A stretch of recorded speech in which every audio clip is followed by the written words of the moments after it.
ఓం మహాగణాధిపతయే నమః. ఓం గురుభ్యో నమః. ఓం శ్రీమాత్రే నమః. ప్రేక్షకులకి ఆ లలితాంబిక అమ్మవారి అనుగ్రహం పరిపూర్ణంగా కలగాలని కోరుకుంటూ మనం ఈరోజు చెప్పుకోబోయేటువంటి టాపిక్ ఏమిటంటే 12 లగ్నాల వారికి కూడా ఏ గ్రహం పాడైతే ఎటువంటి ఇబ్బంది వస్తుంది, ఏ గ్రహం ఎటువంటి పరిహారం చేసుకుంటే మీకు ధన సంబంధించిన విషయమా, లేకపోతే లైఫ్లో ఎదగలేకపోవడమా, వృత్తా, వ్యాపారమా, సంతానమా, వివాహమా అనేటువంటిది ఒక్కొక్క దాని గురించి తెలుసుకుందాం. అందులో మరి ఇవేమీ లేని వాళ్ళు ఉంటారు, జాతచక్రం తెలియని వాళ్ళు, నక్షత్రం రాశి తెలియని వాళ్ళు, వాళ్ళకు కూడా ఏం చేసుకోవాలనేది వీడియో ఆఖరిలో చెప్తాను. వీడియో ఆఖరి వరకు చూడండి. ధనుర్లగ్నము, ధనస్సు రాశి. ధనుర్లగ్నంలో కనుక జన్మించినట్లయితే మీకు భగవంతుడు ఇచ్చినటువంటి స్ట్రెంగ్త్ ఏమిటి అంటే ధర్మబద్ధంగా ఉండడం, అందరికీ గైడ్ చేయడం. మీరు ఒక్కసారి ఏదైనా దేవతా సంబంధించింది వింటే వెంటనే మీకు అది గుర్తుండిపోవడం లాంటివి ఇస్తాడు, ముఖ్యంగా స్పిరిచువల్ రిలేటెడ్. అయితే మరి లక్షలో ఒక 10 మందికి ఉండదు అలా. ఎందుకు అంటే వాళ్ళ జన్మజాతకంలో గురువు పాడవడము, వాళ్ళకి జ్ఞాపక శక్తినిచ్చే కారకుడు కుజుడు పాడవడము జరుగుతూ ఉంటాయి, బుధుడు పాడవడము. అయితే ఇక్కడ మీరు ఎదగలేకపోతున్నారు లైఫ్లో అంటే మీరు అర్థం చేసుకోవాల్సింది మీ యొక్క గురువు పాడయ్యాడు, స్పాయిల్ అయిపోయాడు, నీచపడ్డము, పాపకర్తెరలో ఉండడము. ఏ గ్రహమైనా గుర్తుపెట్టుకోండి, పాపకర్తెరలో ఉండడము, నీచపడ్డము జరుగుతూ ఉంటుంది. అప్పుడు మీరు చేయవలసింది ఏమిటంటే దత్తాత్రేయుడు యొక్క స్తోత్రపఠనం చేయడము, గురు శని రాహు గ్రహాల దగ్గర దీపారాధన చేయాలి. మీకు ధనాధిపతి సిబ్లింగ్ కారకుడు ఒక్కడే అయ్యాడు అంటే ఏమిటి, ధన విషయంలో, మాట్లాడే విషయంలో కొంచెం శనికి ఆధిపత్యం రావడం వల్ల కొన్ని గట్టిగా మాట్లాడలేకపోవడం వల్ల మీరు నష్టపోతుంటారని మీరు అర్థం చేసుకోవాలి. అంటే మీ యొక్క శని భగవానుని కనుక స్ట్రాంగ్ చేసుకోగలిగితే మీ ఫైనాన్షియల్గా బాగుంటుంది. అలాగే మరొక విషయం ఏంటంటే ఇక్కడ శని కనుక పాడయ్యాడు అనుకోండి ఎవరికైనా, వీళ్ళకి రావాల్సిన ధనము వీళ్ళ సిబ్లింగ్స్ పొందుతూ ఉంటారు ఒక్కోసారి కొన్ని సందర్భాలు. అలాంటప్పుడు శనికేతు కుజగ్రహాల దగ్గర దీపారాధన కనుక చేసినట్లయితే ఖచ్చితంగా మీకు శని యొక్క స్ట్రెంత్ పెరుగుతుంది, ఫైనాన్షియల్ పెరుగుతుంది, కమ్యూనికేషన్స్ పెరుగుతాయి. తద్వారా అన్నదమ్ములతో ఉండే గొడవలు కూడా రావు. అయితే ఇక్కడ లగ్న చతుర్థాధిపతి అంటే లగ్నాధిపతి చతుర్థాధిపతి గురువే అవుతాడు. కాబట్టి మీరు సర్వసాధారణంగా ఏదైనా అకౌంటింగ్ రిలేటెడ్ వాటిలో బాగా రాణిస్తారని చెప్పుకోవచ్చు గురువు బాగున్నట్లయితే. అయితే ఇక్కడ ఈ సంతానం విషయం కనుక చూసుకుంటే, వివాహం కానీ సంతానం విషయం చూసుకుంటే, వివాహం విషయం చూసుకుంటే ముఖ్యంగా ఇక్కడ బుధుడు వివాహ కారకత్వాన్ని, అదేవిధంగా కెరీర్ కారకత్వాన్ని బుధుడు రూల్ చేస్తుంటాడు. బుధుడు బాగున్నాడు, తెలివైనటువంటి భార్య లేదా భర్త రావడం, బంధువర్గంలో వివాహం కుదరడం, కెరియర్ పరంగా బాగా కలిసి రావడం అనేటువంటి జరుగుతూ ఉంటుంది బుధుడు కనుక బాగున్నట్లయితే. అదే బుధుడు బాలేడు, కెరీర్ వదిలిపెట్టి వ్యాపారాలు చేస్తానని వెళ్ళడం, నష్టపోవడం జరుగుతూ ఉంటుంది. బుధుడు పాడేది ఇది బాగా గుర్తుపెట్టుకోండి. బుధ శుక్రులు ఇద్దరూ పాడవుతారు కొంతమందికి.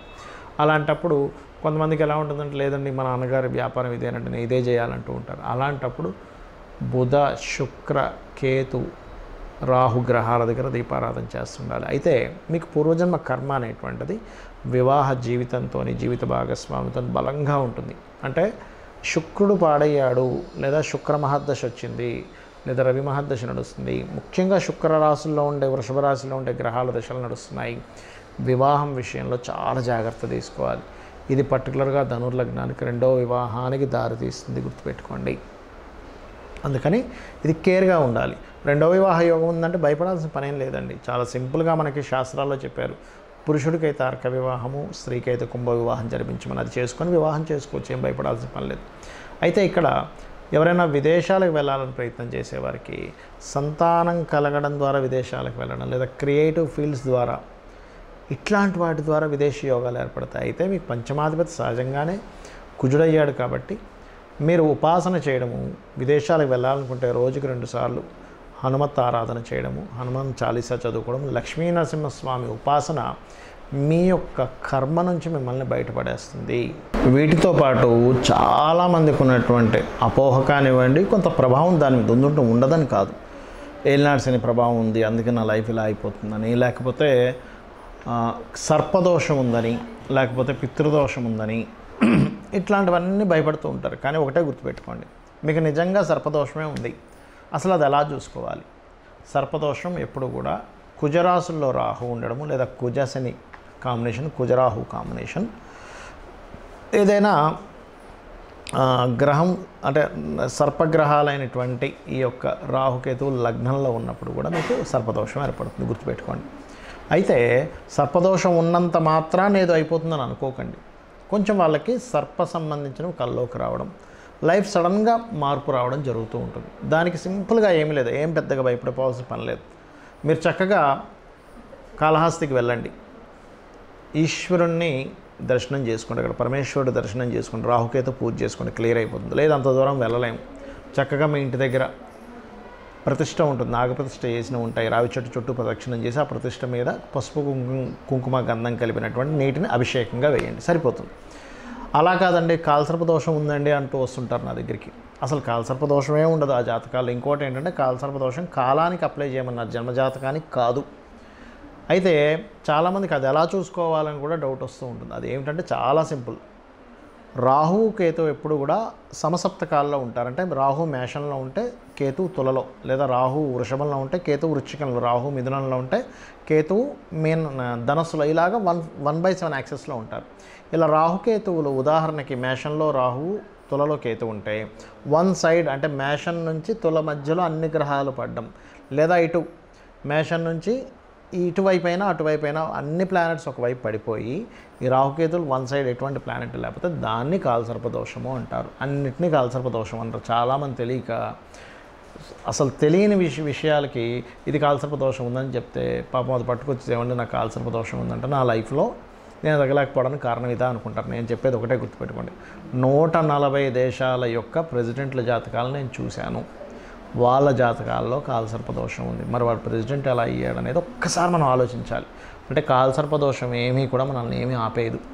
మెగాస్టార్ చిరంజీవికి కూడా ఉంది కాలసర్పదోషం. అలా అంటే ఆయన ఏమీ చిన్న వ్యక్తి, అది మనం అర్థం చేసుకోవాలి. ఇక మరొక విషయం, ఇక్కడ అనవసరమైన భయాలు పెట్టుకోకుండా ఏలినాటి శని నడుస్తుంది, అర్ధాష్టమి శని నడుస్తుంది, అష్టమ శని నడుస్తుంది, ఏం భయపడక్కర్లే. శని ఎప్పుడైనా నడుస్తున్నప్పుడు మధ్యాహ్నం పూట నిద్రపోకుండా ఎక్కువ వాకింగ్ చేస్తూ శ్రమ పడుతుండండి. మీ అంతటా మీరు కనుక శ్రమ పడుతూ కాస్త పేదవాళ్ళకి, ఏజ్డ్ పర్సన్స్కి మీరు ఏదైనా సహాయం చేస్తుంటే ఆ శని భగవానుడు సంతృప్తి చెందుతాడు, ఏమీ అవ్వదు.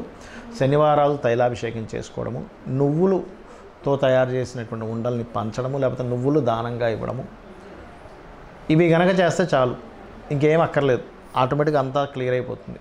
ఏలినాటి శని, అర్ధాష్టమి, అష్టమ శని సమయాల్లోనే సీఎంలు పిఎంలు అయ్యారు. నరేంద్ర మోడీ గారు కావచ్చు, జగన్ కావచ్చు, మన చంద్రబాబు నాయుడు గారు కావచ్చు, స్వర్గీయ ఎన్టీ రామారావు గారు కావచ్చు, ఈ సమయాల్లోనే అయ్యారు, గుర్తుపెట్టుకోండి. అంటే శనేమి మనల్ని ఎదగడానికి ఎక్కడ ఆపడు, శ్రమనిస్తాడంతే. ఇక పితృదోషాలు, మాతృదోషాలు, స్త్రీశాపాలు ఇవన్నీ అలా ఏర్పడతాయి. శుక్రుడు పాడైతే స్త్రీశాపం. అప్పుడు ఏం చేయాలి? స్త్రీల ద్వారా ఇబ్బంది వస్తున్నప్పుడు వాళ్ళతో కొట్లాడకూడదు. నేను పూర్వజంలో చేసిన కర్మ అనుకుని అమ్మవారిని ప్రార్థించుకోవాలి, శ్రీమాత్రే నమః అనుకోవాలి. పితృదోషాలు ఏర్పడ్డాయి, అమావాస్య నాడు స్వయం పాకం ఇవ్వాలి పెద్దలకి. అదేవిధంగా మాతృదోషం ఏర్పడింది, తల్లితో ఏదో ఇబ్బంది ఏర్పడడం, తల్లి యొక్క బాధ్యతలు మీరు చూసుకోవడం జరుగుతుంది. అలాంటప్పుడు కూడా శ్రీమాత్రే నమః బ్రహ్మాండంగా పనిచేస్తుంది. ఇది అర్థం చేసుకొని మీరు జ్యోతిష్శాస్త్రం అంటే ఒక వెలుగుని చూపించేది కానీ భయపెట్టేది కాదు. కాబట్టి ఈ రకంగా మీరు కనుక తెలుసుకొని వెళ్తూ మీ పర్సనల్ చార్ట్లో గ్రహాలు ఒక్కొక్కరికి ఒక్కో రకంగా పనిచేస్తుంది. ఒక నక్షత్రం వాళ్ళందరికీ ఒకలాగే జరగాలని లేదు, ఒక రూల్ ఒక లగ్నం వాళ్ళకి అందరికీ ఒకలాగే జరగాలని లేదు. ఎందుకంటే వీళ్ళు పుట్టిన సమయానికి వాళ్ళు పుట్టిన సమయానికి గ్రహాల్లో తేడా ఉంటుంది. కాబట్టి అది తెలుసుకుంటూ నిత్య దేవతారాధన కనుక ఎవరైతే చేస్తారో, నిత్యము అమ్మవారి ఆరాధన ఎవరైతే చేస్తారో, దేవీ భాగవతంలో చాలా స్పష్టంగా అమ్మవారి చెప్పింది ఏమని, నా భక్తుడు ఎవరైతే ఉంటారో అతని యొక్క తలరాతని బ్రహ్మని పిలిచి మార్పిస్తుందట. కాబట్టి ఏమీ టెన్షన్ పడకండి, అమ్మవారిని నమ్ముకోండి, అన్ని శుభాలు జరుగుతాయి. శ్రీమాత్రే నమః.